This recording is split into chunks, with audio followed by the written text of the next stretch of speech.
Hello, this is Dr. Gil Wilshire at Missouri Fertility in Columbia, Missouri. Today I have the pleasure of talking to Mrs. Deanna Donnell, certified nurse midwife. She works at Marshall Women's Care in Marshall, Missouri. She delivers a lot of babies. She works with Dr. Karen Song. And who else that works with you? Megan Shepard. Megan Shepard, another midwife. Dr. Steve Hong. And Steve Hong. They're a wonderful general OBGYN group. And today we're going to be talking to Deanna about interstitial cystitis. It's a topic that sometimes comes up in our treatment of endometriosis. And Deanna has some thoughts about it and a lot of experience. So Deanna, when does a woman have symptoms that suggest she might have interstitial cystitis? Interstitial cystitis often will present with some chronic pain, and you may get an evaluation of your chronic pelvic pain and not exactly get the answer that you're looking for, or get the treatment that you try isn't helping, and so then IC is a common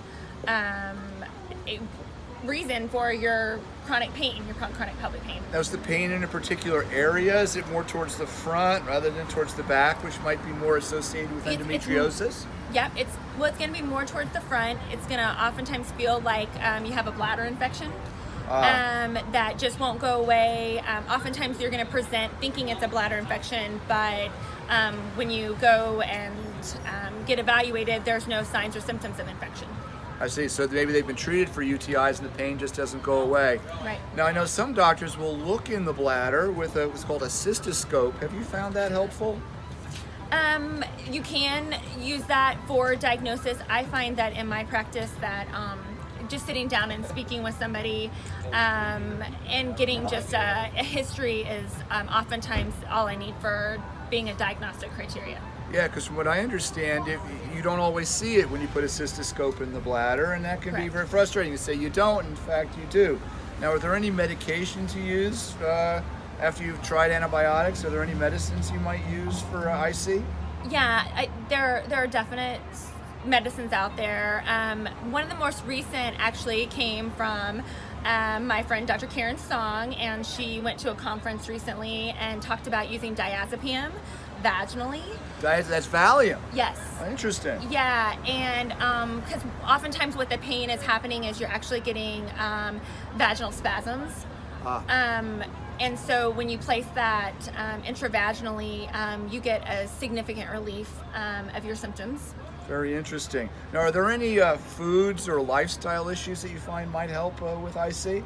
Yes, I feel that drinking a lot of water, avoiding high amounts of caffeine, and other like sodas that are bladder irritants. So anything that's a bubbly, fizzly water or caffeinated beverage is going to be a bladder irritant. So avoiding those things, drinking lots of water, staying very well hydrated, eating a lot of asparagus.